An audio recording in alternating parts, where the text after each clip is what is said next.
Hello and welcome on 360 Sport on Trust TV. It's time to take you around the world of juicy sport. A lot of activities lined up for today, but the main issue today is that Nigerian Super Eagles will be fighting out against the Falcons of Sudan, a match that Nigeria must just win because of the fact that we are the Super Eagles of Nigeria. Yes, all of us are Super Eagles. Welcoming you to the world of, so I am Adeni Ajishafe. Joining me is Ibrahim Yusuf. Good to have you, Ibrahim. Always nice to be here, Adeni. Good one there. Well, we also have someone that will join us from Lagos. We'll be contacting Church Arokodare, who will be talking concerning the Super Eagles match from Lagos also. Will be joining us. We'll be having him as the event actually unfolds. Now, let's start from yesterday. A lot of matches that was played in the AFCON. A lot of matches that was played. Actually, we look at the fact that in Group B and C, Group B and C, Senegal versus Guinea ended in a stalemate, a match that a lot of people want to see who will win that match, but it ended 0-0.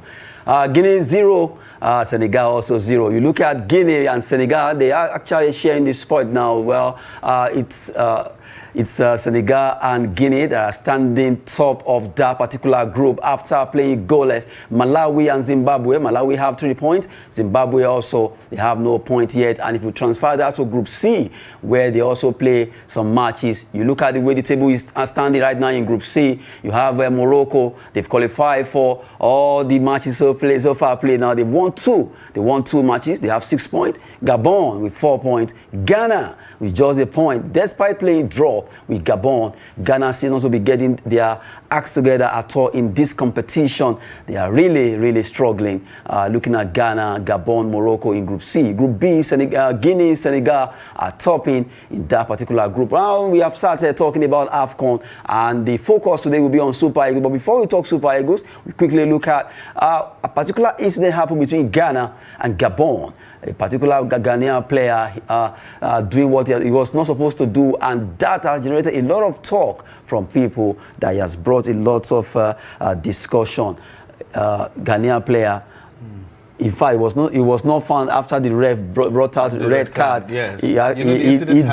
The incident happened after the final whistle. You understand? So it was very difficult for the ref to actually find who at the melee that ensued after that. So the guy just used that as opportunity a cover and escaped. To run down. Exactly, and he escaped down the tunnel. But the referee actually had the red card, and he knew who he wanted to card, because at the end of the day, when he couldn't find the guy, he actually made sure that he informed the match official that this was the person that he wanted to red card. Those kind of scenes are not the kind of scenes that we want to see, especially on the African continent. You know, it's not really a good advertisement for us. If we relate it back to the refereeing debacle that happened previously, you know, about blowing the match ending the final whistle early and all things like that. These are the kind of incidents that we don't want to see in African football. It's not a very good advert for us. Okay, now let's look at what's going to be happening today. Let's leave yesterday behind. Let's talk about today's matches, where I will be having our guests from Lagos that will be joining us on virtual call there, Church or Raphael Arokodare. If you are there, let's talk about today's matches. Nigerian Sudan, Guinea-Bissau versus Egypt in Group D. Yes, it's a D-Day now. Nigeria just have to scale through the hurdle of playing against Sudan there. Although we'll be looking at Nigerian Sudan first, and Guinea-Bissau versus Egypt. Those are the fixtures before we go to Sunday. So now, Nigerian Sudan. Arokodare Raphael, if you are there, let's have you from Lagos. Let's talk about the match for Nigeria, concerning Nigeria and Sudan. We've met about 14 times in all competitions. We have played 14 times in all, but it's about AFCON, let's keep that. But in all, we've won 8 times. They actually won over us 2 times. We drew 4. Looking at head-to-head of the Super Eagles versus the Falcons of Sudan. But as it is, today's match, Nigerian Super Eagles versus Sudan. Before this match, we defeated Egypt by a lone goal. A lot of people saw action there. But now, for today's match, do you see Nigeria winning? Let's start from there. I think they are going to be they're going to be buoyed by the confidence of the Egyptian game. You understand? A lot of people myself included, didn't give Nigeria a chance when it came to the Egyptian game. But we came out, we played a great game, and we got the result. So I think that will give the boys the confidence that, okay, they can actually do this against Sudan. And that is the advantage that they have. If they win this game, they automatically qualify, and then the last game will be virtually a dead rubber, and they can be able to rest players and whatnot. Because with the long season going on, coronavirus and whatnot, you need to have your best players in good shape. So that is the incentive that they actually have. Win this game so that you can actually rest players and take it easy, cruising into the second round. Well, that's with the way it's going to be. Nigerian Super Eagles versus Sudan. Okay, we'll be waiting to at least connect with Arokudai Raphael there, who will be telling us about his own view concerning Nigeria and Super Eagles. Super Eagles just have to fly today. They've been having their training. In fact, the one they had, it was a closed-door training ahead of the match. That was on Thursday, Friday morning. And now we're having the footage of the Super Eagles training there. I will talk about the Super Eagles. Super Eagles, they've actually promised that they will make sure they win today's match, because they will be attacking each match. They'll be facing each match as it comes, not putting mind in the next aftermath match. No, the one that is coming now, facing Sudan, leave Guinea-Bissau aside, face Sudan as it comes. According to Gonsi Guabon. Yeah, that is how to play tournament football. You play tournament football one game at a time. You look at the team in front of you and you face that team, and that is how you can be able to get to the points that you actually need. So that's what. So they're in a very good place right now, as I said. They're in a very good headspace. But the danger now, the danger is they might go and start feeling overconfident. They might feel overconfident. We beat Egypt, who is Sudan. You understand? And that might end up costing them. But I believe the players are professional enough to be able to take this game as it is and win and get the points. Okay, hearing the views of Ibrahim there. Now let's contact Arokudare in Lagos to have his own view concerning today's match. Nigerian Super Eagles versus Sudan. Arokudare, are you there? Yes, I'm here. Hello, Ni. How are you? So let's have your view concerning today's match. It's a D-Day for Nigerian Super Eagles. We just have to win if we want to progress to round of 16, because we are Super Eagles. Why do you see this game against Sudan?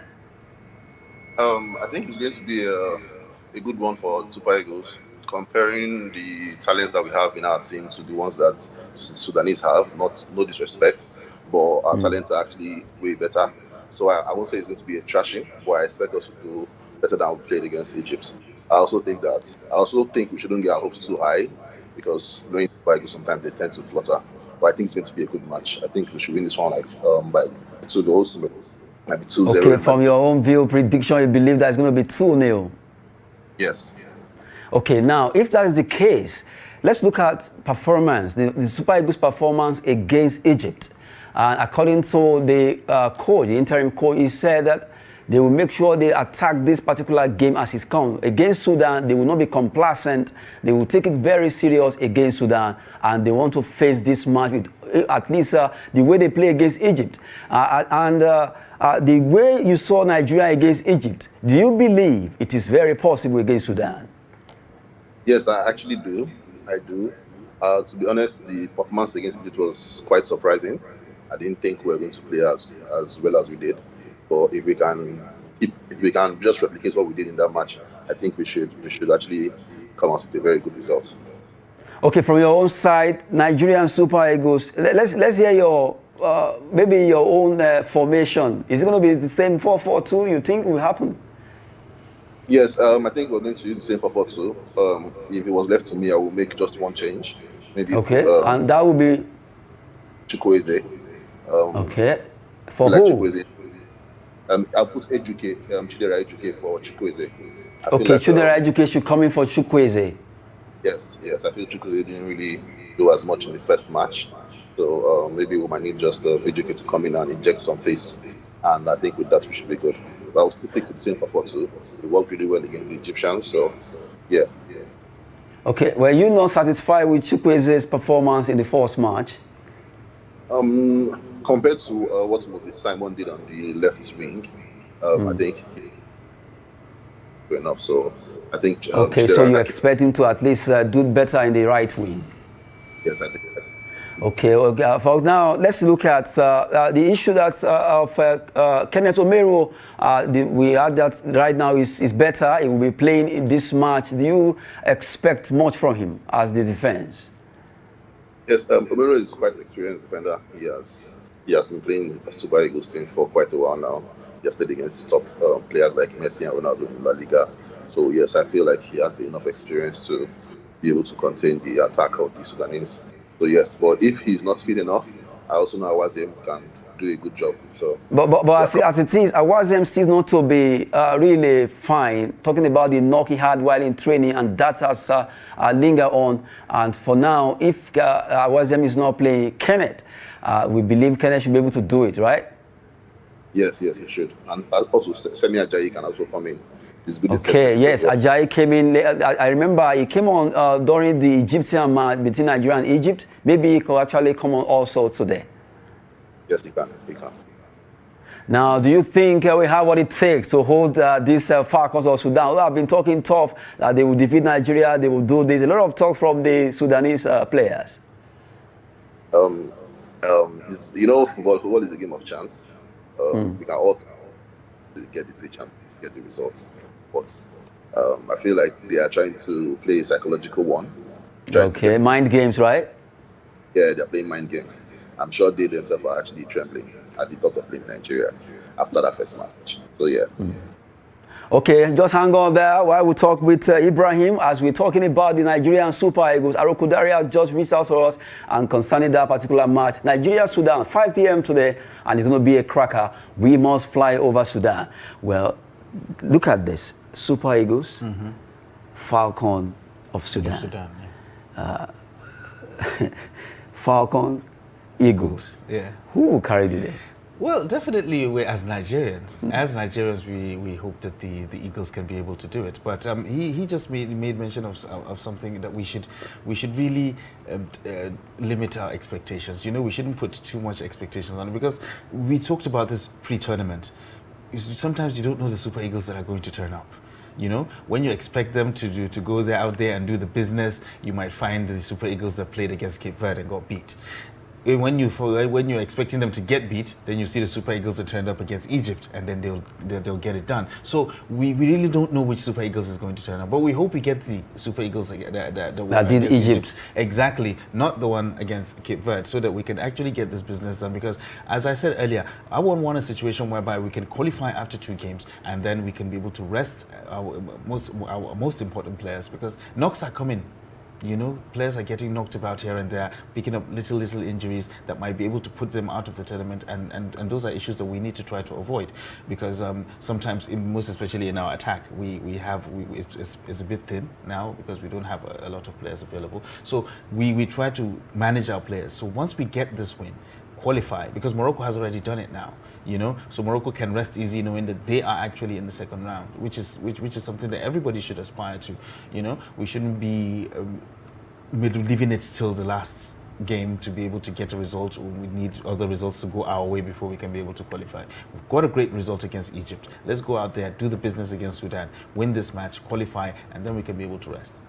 Now, we're still talking concerning the Nigerian Super Eagles. They'll be fighting out against Sudan today by 5 p.m. and it's going to be a cracker. A lot of Nigerians are expecting Super Eagles to win that match. They are not underrating Sudan, but because of the fact that we are Nigerians, we just have to support ourselves, and hopefully we can win this. Let's go on a short break as we let you have a feel of the Eagles training.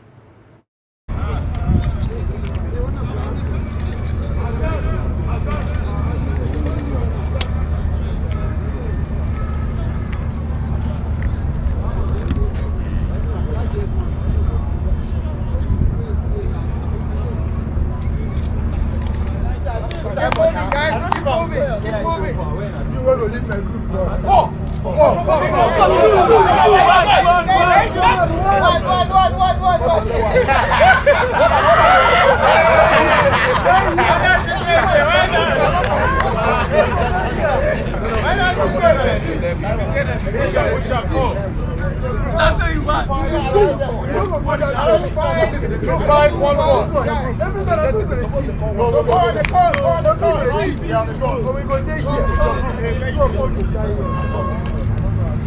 Some 5 and some 4. Now you want to go to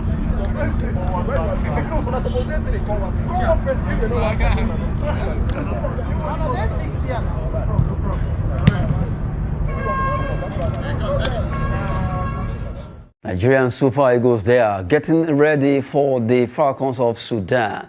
It's a cracker today. Well, earlier on, Arokudare said he would prefer that Chukwueze stay and then let another player comes in. He expected Chidera AGK to take, because I now asked him at least what made him say that. He was like, okay, in the first match against Egypt, the performance of Chukwueze was not so outstanding. Do you see that? Do you agree with that? Yes, I do agree with that to a certain degree. It's not that Chukwueze played badly. You understand? It's not that he played badly. It was Moses Simon played better. You understand? And they're on opposing wings. So once you don't have that kind of balance, you know, that when both sides, one side is tilting. Exactly. When you have a lip-sided attack, because at the end of the day, all attacks will be coming through one side. It was coming from Simon's side. Exactly, because he seemed to be up and doing. So it wasn't like he had a bad day. Chukwueze did not.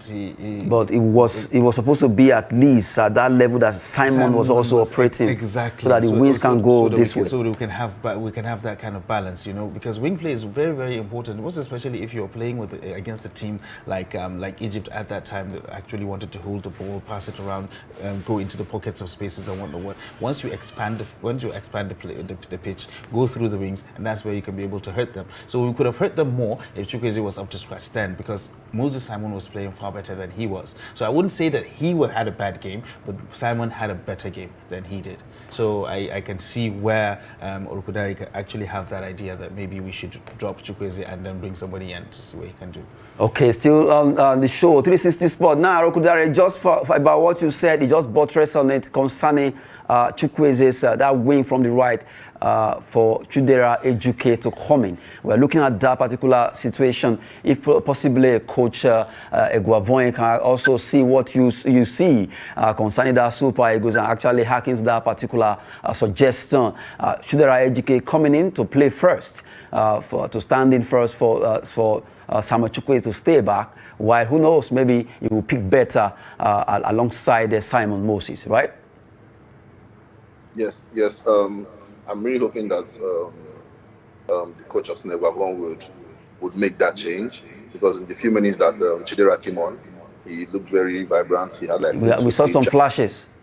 Yeah. So if we could have that balance, like my colleague just said, we can have that balance in between on both flanks. I feel like we would be causing the Sudanese a whole lot of damage. Okay, what about the defense now? I think the last match against Egypt, we saw what that's the captain now, the standing captain, talking about the man who plays over there in Watford, what Ekong did alongside Omeru before Omeru got that little injury. We saw how I think they were much more rock solid that day. That's Arokudare for you? Yes, they actually were. Yes, can you hear me? We can hear you. Okay, yeah, I was saying, so the defense was actually quite solid. So to my surprise, I think it was more solid than I expected it to be. I thought Salah was going to cause us more damage, but they handled themselves well. Schuster and Romero, and even when Awazem came in and Ajayi came in, they actually did a good job. So yes, then the fullbacks as well. Olaino and the man from Porto, I think Sanusi or Salisu, I can't remember his name, but they actually did really well as well. They contributed to the attack. Olaino actually came into the game in the second half, made some forward dashing runs that were actually very, very, very good. In the first half, the left back actually did the same thing. So yes, the defense, I don't think we have anything to worry. Also, the goalkeeper Maduka actually looks very, very good and confident. So I think we are good in defense. The midfield, he runs everything like he should. So for the very first time, I feel like we actually have a very good team that we as Nigerians are actually proud of and believe in. I just feel like if we get the system right, we should go a long way in the tournament. Okay, there, Rokodari has been talking to us from Lagos. While you are still there, let's hear from Ibrahim. Ibrahim, looking at, he has just analyzed the midfield. Let's take on you on midfield. The he talked about the defense rather. Defense, yeah. Let's look at Wilfred Ndidi and Aribo. They were really compact at the middle of the park. They held their own, and you know all this analysis we are doing. If the midfield is not stable, that will be a problem. Yeah. But they were able to hold their own. Yeah, you know, we talked about this pre-tournament. You understand? Games are won and lost mostly From the in midfield. Exactly, because if your midfield is not strong enough, that is when the defense will be under pressure. And no matter how good the defense is, when it is under pressure, it will crack. You understand? But once you have a solid midfield and you can be able to get that midfield balance, then definitely you can be able to, because you can absorb pressure when it comes when you're not with the ball, and you can launch attacks when you actually have the ball. The midfield should be able to support the defense and the attack. That is why it's a very, very important position. And we were a bit apprehensive, you know, with how when we saw the squad list and we saw the number of midfielders that we actually had, and we were looking for, okay, who was going to provide the steal, who was going to give us the creative spark, what kind of midfield combo will we be able to use that will give us what we needed. Hopefully, luckily, we were able to get that combo between Aribo and Ndidi, you understand? Ndidi, I think he's one of the fittest players you can find in world football right now, because this guy plays almost every game, and he doesn't seem to tire, you know. So he's the kind of person that can do box to box. He can hold. He can defensively. He can play holding midfield. You understand? And if there's a job to be done up top, then he can actually do it. So that gives Aribo the opportunity to use to have some creative flair. You understand? Go over, support the attack, and maybe do some damage in midfield as well. So I think we got a very good balance between the two, and I hope they will form a very solid midfield tandem going forward. Because prior to now, we cannot be able to name the Nigerian 11. That's one of the problems that I had with Raw, and I still have with him, because all these years he never had a solid 11. You understand? So that's the thing. So up till now we cannot be able to name a solid 11 of Nigeria. The only thing that we are sure of was that Oyinbo was going to be the central defense. If they were fit, you understand? You had Balogun, you had Trosekon, you know those were going to be, but any other position you didn't know who was going to play what, you know? So I think now is the time for us to start looking towards these things, whereby you can be able to wake up in the morning and say, Nigeria is playing today, you can name the first 11, and you will rest assured that everybody's going to be there, you know? So I think that is what we need to start doing now. Okay, now we've been looking at the Super Eagles versus Sudan, previewing the match that will be coming up today by 5 p.m. Looking at from the defense now to the midfield. Now let's take the forward, the striker, the attacking side of football, where that day we saw that Taiwo Awoniyi was alongside Iheanacho started, and it was a good one. Before they were together at the junior level. Now at the senior level, they played well. Later they introduced Sadiq Umar. A lot of people were like, Sadiq Umar was a bit slow if it was that match. Today's match, Arokodare, if you are there, let's look at the attack. How do you see today's game? Who do you prefer to be at the front alongside Iheanacho? Awoniyi, Sadiq Umar, Peter Olayinka, they are all there. I will go with Awoniyi. I feel like Awoniyi is a great substitute for Osimhen. He has so much energy. He's very physical. His ball work is actually not bad from what we saw in the first match. I feel like his energy and strength would help us push the Sudanese back and attack from the front. Iheanacho's experience would always comes to count. He's a senior man, being a senior man, so he will always come through for us, looking for those opportunities that would come off Awoniyi and how they can play together. So I think Awoniyi should start. People might say Sadiq is a bit slow, but I think he's more like Papilo. He's a very lanky footballer and also very skillful. I don't think people know that, but he's actually very skillful. For me, I will go with Awoniyi. Okay, now what if during the match they have to take that, at least you should have substitution? Who do you prefer between Sadiq and Olayinka? To be honest, I have not really seen Olayinka play as much. But I've known Sadiq for a while, right from when he was in the youth team. I think he played for under 17 or 20 for Nigeria. So I have an idea what his talents and his skill set is. So I'll definitely go with Sadiq.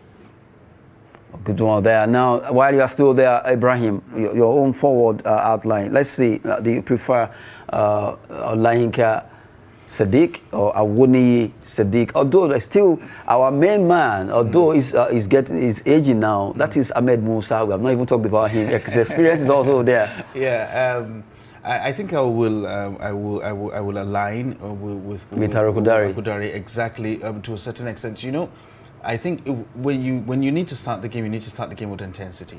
You understand? Just like we started against Egypt. So Awoni should start. You understand? So I think Awoni it will be better to start with. You Alongside understand? So that you exactly, of course, senior man has to be there.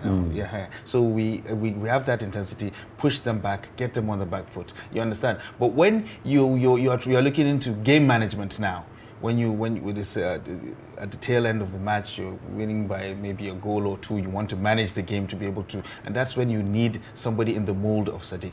You know, yes, we say he's slow. Maybe it's because of his build. He's lanky. He's like exactly. Maybe and it's because he of his walks build. so skillfully. And the way he walks. So that's the thing. So he has that languid style. You understand of playing. We've had strikers like that. We've had Kanu. Yes. You understand, who played with that languid style and that calmness. Exactly, and he had that calm. So if you're talking about game management, Sadiq is the kind of player that you actually need. Or if you're going to play with a target man, you know, with the lone player up front.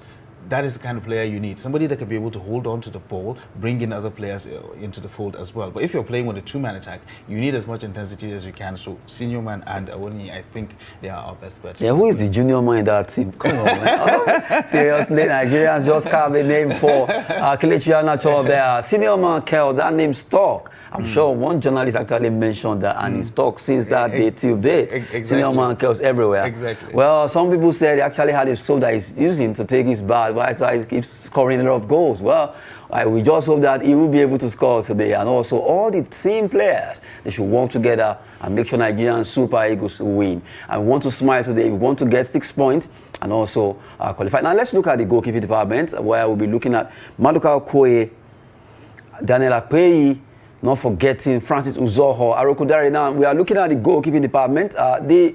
That day, we saw what Maduka Okoye did. That was a particular kick that would have come from the boot of Salah, that would have even entered as a goal, but because of his height, although his leg just tipped it off.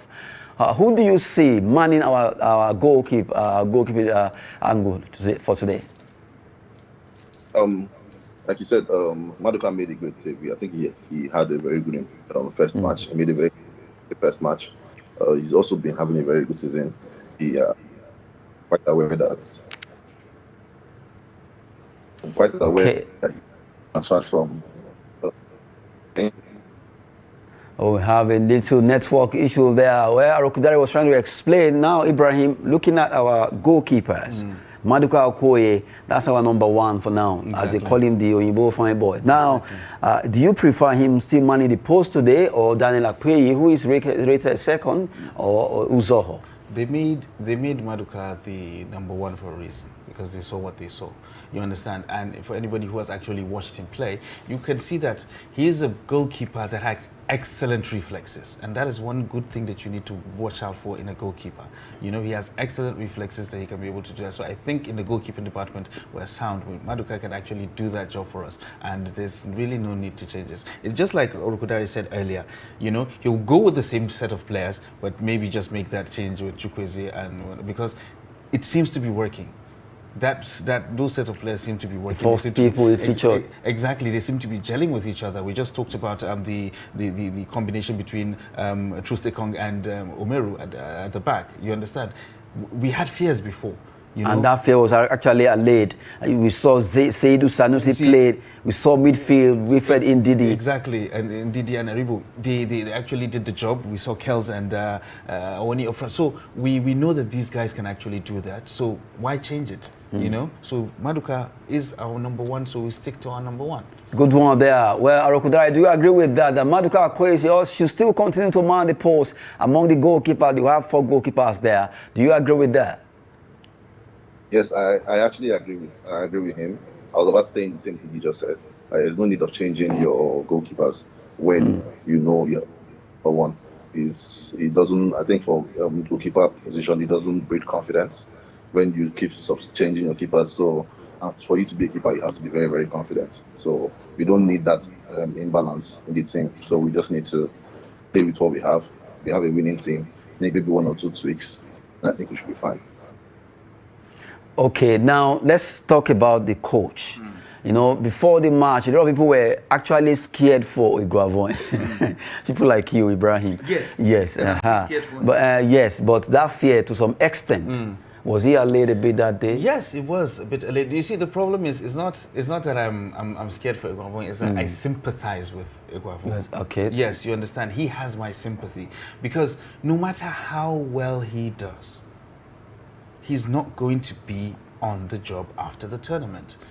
I don't know what was the rationale behind what the NFF did with that. You understand? Bringing in somebody to be looming over his shoulder And while he prosecutes the to tournament. stand and be looking at, okay, are you doing it well? Exactly. While he's and he knows that, well, maybe for his own legacy, you know, he would want to go out there and do well and say, okay, while Iguavon was caretaker manager, He did this and that. You understand? But there's no incentive for him. If he wins the tournament, yeah, we'll say Iguavon won the tournament, yes, but go home. We've already got somebody here that's going to take over. We don't know what that guy can do. We don't know his capabilities. So I have, Iguavon has my sympathy because no matter how well he does, because prior to the appointment of the new manager, there were fillers coming in that if Iguavon could have won the AFCON, maybe he would get the job. There was a carrot that was dangled in front of him at that particular point in time. I think that was a very good incentive. You know? And then just a day after. Exactly. Even if you had plans of appointing a new manager, leave this guy, let him go to the tournament. You understand? Allow this person to go to the tournament, see what he can do. So that if he doesn't win the tournament, he says, yeah, we're firing this guy because he didn't win the tournament. And if he does win, then you allow the guy to continue because obviously he's doing something right. Okay, let's link Lagos and hear his view of Arokudare there. Looking at the coach, Augustine Iguavon, well, the first match against Egypt, a lot of people did not expect that he would actually put up that particular surprise team, and they were able to do well. Do you think so far, we are not using that match to actually judge him, but a lot of people were not expecting much from him, maybe because of what, as a former Super Eagles coach, or because we don't believe in ourselves. How do you say this? So for Iguavon, it was more of a surprise because knowing that he was a defender in his own time, I expected him to be more conservative and more compact. I was really surprised about the quality of our players and how we move the ball around, knowing that most of them didn't even get to camp on time based on some logistical issues that they had. So it was really a surprise, but I think he's playing on experience. He has been in this position more than once or twice, so he knows how to handle it, and I think that's what is working for him. Whoever new coach, the NFF will sort that out. I don't know what that thought process was. I'm assuming that they probably had the conversation with him, or he was up for it because he doesn't necessarily make it's not necessarily understandable from my point of view what they were trying to achieve, but for some reason it's working out. So maybe that was their plan. So we just take it as it is. Good one there. We've George Arokudare, who has been giving us some analysis from Lagos via Skype there. Now, Ibrahim, now let's quickly look at the matches to be played tomorrow on Sunday. Just let's flash the fixtures for Sunday in AFCON before we come back to the Super Eagles story. It's trendy because just have to now talk much concerning Nigeria. Now, quickly, the fixtures for Sunday: Cote d'Ivoire will be playing against Sierra Leone. Algeria will host; they will play against Equatorial Guinea, while Mali will face Gambia, yes, they won their first match. Tunisia against Mauritania, another big match. Those are the 4 matches that will be coming up on Sunday in the AFCON there in Cameroon. Cote d'Ivoire versus Sierra Leone. You expect the elephant, as they call them. You think, okay, they should win, but football is really a different ball game now. Exactly. On paper, it seems like an easy game for Cote d'Ivoire. You understand, Cote d'Ivoire are the elephants, yes, and they are a massive team when it comes to African football. So we on paper it seems like there's no discussion to be had, but just like you said, it's football. Anything can actually happen. Sierra Leone could actually do and they could pull out a miracle, and something can happen. you know. So we can't really say that this is exactly what's going to happen. But on paper, we can say that, okay, fine, Cote d'Ivoire seems to have the edge because of the players they have, the caliber of players they have, the history that the country has in the AFCON. So you will give it to Cote d'Ivoire on paper, but we'll have to watch and see how the match unfolds first. Well, those matches will be coming up on Sunday, as we just wrote them out for you there. Well, quickly, let's take a look at the MPFL, while Arukudari will be on standby. Let's quickly look at MPFL and other stories trending. Nigerian Professional Football League Match Day 6 will be coming up this weekend. Aqua United will be facing Katsina today. That will by 2 p.m. Aqua should be playing against Katsina at the Goswe Akpabio Stadium in Uyo there. For Sunday, where all the matches will be coming up, 9 matches, where 18 teams will slug it out between Gombe United versus Eyimba. Finidi George will be filing his boys out against Gombe United over there in Gombe. Shooting Stars of Ibadan will play at home against Sunshine Stars. That's going to be a Southwestern derby, a big one there between the Arsenal of Akure versus Shooting Stars, 3SC of Ibadan. Kano Pillars will play against Niger Tornadoes, another derby there. Who will win this match? Kano Pillars just have to get their acts together. They lost their match by 3 goals only against Sunshine Stars. Rivers United versus Kwara United in Port Harcourt. Enugu Rangers will be at home in Enugu against MFM of Lagos. At the Cathedral, Abia Warriors, Imama and Mapakabo will be hosting Atlan of Owerri. You know their players stage a protest, a peaceful protest. They have not been paid for 9 months. I don't know how they do it. They're playing this match without with empty stomach. Abia Warriors will be hosting them. It's going to be Oriental Derby there. Wiki Tourist versus Remo Stars in Bauchi. You have Plateau United in Jos versus Dakada. While Nasarawa United will be at home in Lafia at the Lafia Township Stadium against Lobi Stars in the North Central Derby. So we have about 3 derbies today. Nasarawa United versus Lobi. You have Abia Warriors versus Atlan, Shooting Stars versus Sunshine, and also Kano Pillars versus Niger Tornadoes. So lots of interesting fixtures there, lots of interesting matches that actually jump out at you. Just like you said, the Kano Pillars and Niger Tornadoes, it's going to be a cracker. You understand, going by what you said, it's actually a northern derby. So and Pillars need the points. They actually need to bounce back. You know, so sometimes that's the unpredictability of the Nigerian Professional Football League.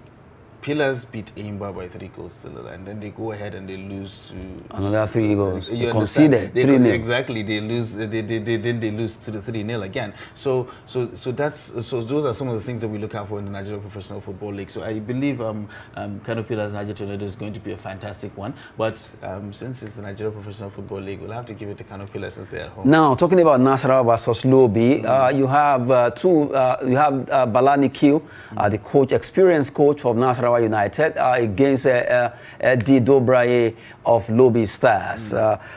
These two, Eddie Dobraye coming from Europe to coach Lobi Stars, plus a man who has been here, who knows the rudiments of Nigerian league. Who do you see win? Definitely the person that has been at home. You understand? He's been in the league. He knows how the league is played. You know, you can't come with the Oyumbo mentality and say that you can. He's a Nigerian, you know. Yeah, exactly. But he's coming from out. He's coming from without. You know. But this guy has been within. He knows the rudiments of the Nigerian Professional Football League, and he knows how it goes. And I believe he knows his players better, and he can be able to get the job done.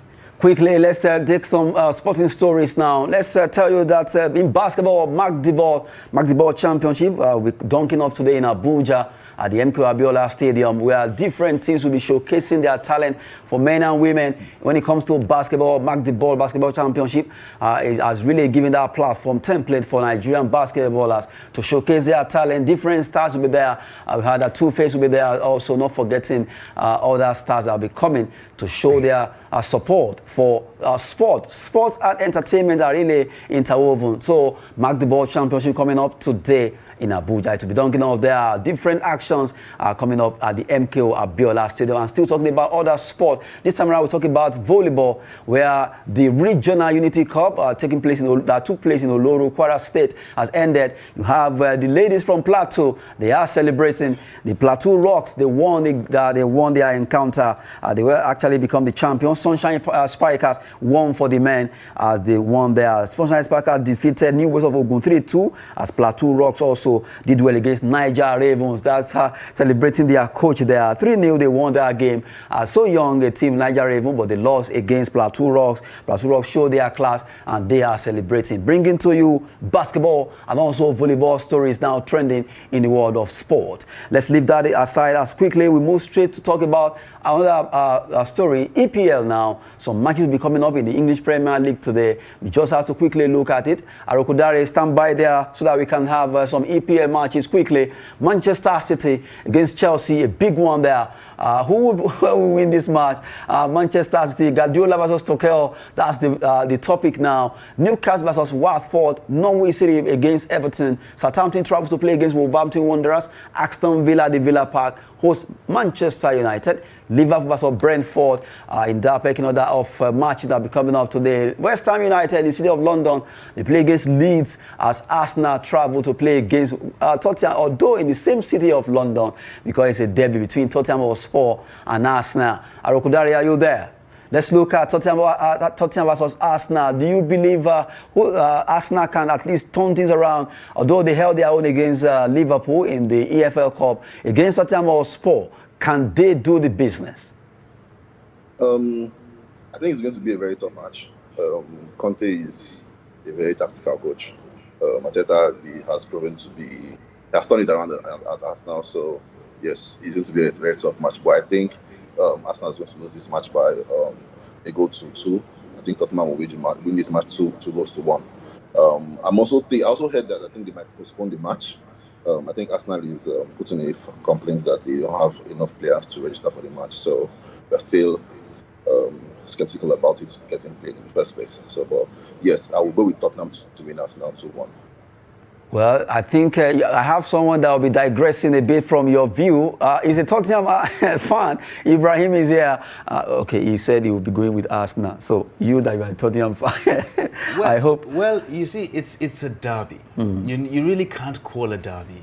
You know, anything can happen. When you're playing a derby, phone goes out the window, and then it just depends on what happens on the day. As a fan, definitely I would want Tottenham to win. Tottenham playing at home, and we actually need the points as well. Even though we do have a couple of games in hand, and so we can be able to do that. So I think it's the right time to play Arsenal. They have actually, just like he said, the game is they're trying to get the match postponed because they say they have 1 or 2 issues that they cannot be able to play. So I think if we can be able to leverage on that, yes, we can be able to win that match.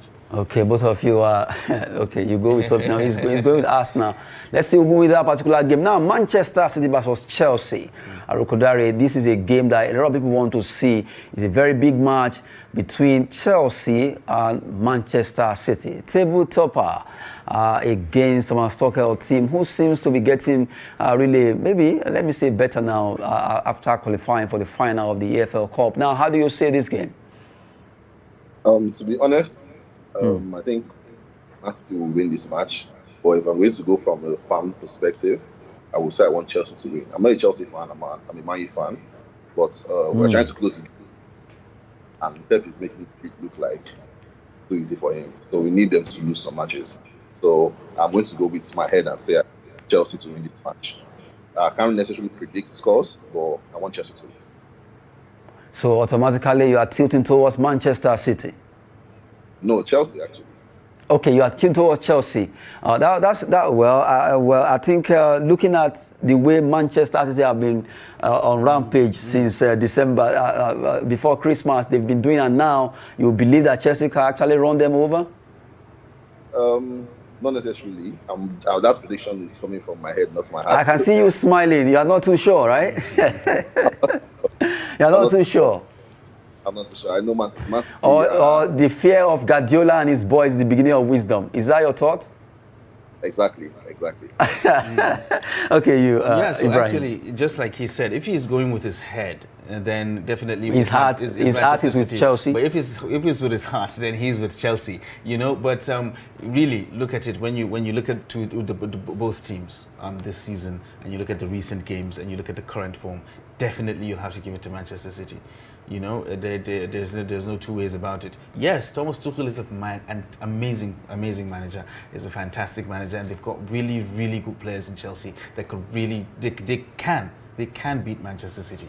It's not a question of whether they can or can't. It is possible. It is possible for them to do that. But is it improbable? Yes. Because Manchester City are actually on a rampage, just like you said. They're blowing out all comers. Even when they don't play well, they still manage to score. You It's understand? like everybody, all the players can score. Exactly. Even the goalkeeper. That was why Guardiola said he doesn't need a striker because he has people that, and he's topping the league, and he's 10 points clear. So that means he's justified. Everybody thought he was crazy when he, instead of spending the cash on Kane, he spent it on Grealish, and everybody thought that this was a madman, that he needed a striker and he didn't go out and get one. But now he's justified. You understand? He has been vindicated because without the striker, he has gone this far. Even if he doesn't win the league, he has been vindicated with him not going for a striker, and he said he's still not going for a striker in January. I will allow you, because we talk about Tottenham Arsenal, Arokodare, you are a Man United fan. Man U versus Aston Villa in an away game. Do you see them getting a win at the Villa Park? I always see Man U getting a win. There's no Okay. They always win. We always win. But your team have actually struggled this season. Unfortunately, the season is not going as we thought it would. We thought bringing Ronaldo in and Varane and Sancho were going to be competing for the league, but apparently these things happening behind the scenes have affected the players mentally, and they look like they are not up for it. So right now we are basically battling for top 4. We hope that we can.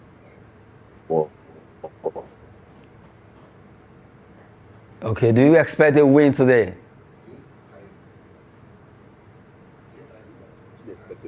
So you're looking at, is it going to be 2-1 or 1-0? Okay, I think network is not our friend. You said? Yes, I think we're going to win 3-1. You expect Man U to win that game with how many goals margin? 3-1.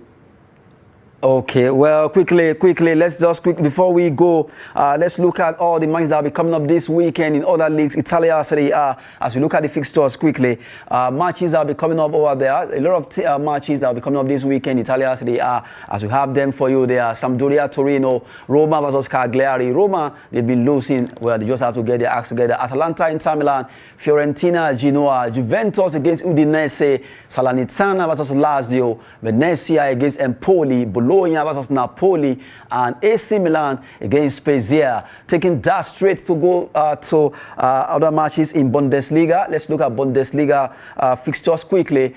Different matches will be coming up. Borussia Dortmund, they won their match yesterday. Cologne versus Bayern Munich versus Union Berlin versus 1899 Hoffenheim. Wolfsburg versus Hertha Berlin. Mönchengladbach will be at home against Bayer Leverkusen. Arminia Bielefeld against Sport Grota for their Augsburg versus Eintracht Frankfurt. Those are the matches in the Bundesliga. As we quickly look at French League 1-2, some matches will be played there quickly. Saint-Etienne against Lens, Strasbourg against Montpellier. Troyes will be hosting Lyon. Marseille versus Lille. That will be a big match there. Lille against Marseille. PSG versus Brest, and you have Lorient against Angers. Also, other matches that will be coming up over there in Ligue 1. And quickly, we just look at Copa del Rey also. Copa del Rey fixtures for this weekend. Mallorca versus Espanyol, Girona versus Rayo Vallecano, Sporting Gijón versus Cadiz, and you have Atletico Baleares against Valencia. We just roll out to you all the fixtures for the weekend. Quickly, we just have to look at all these matches that will be coming up this weekend. Arokodare, we want to appreciate your time with us. Are you with us now? Are you still there? Yes, I'm here. Okay, your final. Before we wrap it up, just tell us your margin. Super Eagles versus Sudan. 3-1 in favor of Super Eagles. Okay, you said Super Eagles 1 or 2? No, 3-1 in favor of Super Eagles. 3-1. Oh, that's a good one there. Good one there. Thank you very much, Arokodare. And for Ibrahim? I think we can keep a clean sheet. I think 2-0. 2-0. Yes. Good one there. Well, they have spoken. Let's wait till 5 o'clock when Nigeria and Super Eagles fight out against Sudan in another cracker over there in Jia Stadium in Garoua City of Cameroon. A good one there to have you, gentlemen, to have joined us on 360 Sport. Ibrahim, Yusuf, thank you very much. Always a pleasure, Adeniyi. And Church Arokudare, thank you very much from Lagos. We appreciate you. Thank you. Good one there. Yes, it's been a good one on 360 Sport for the weekend on Trust TV. I am Adeniyi Ajishafe. Thanks for watching.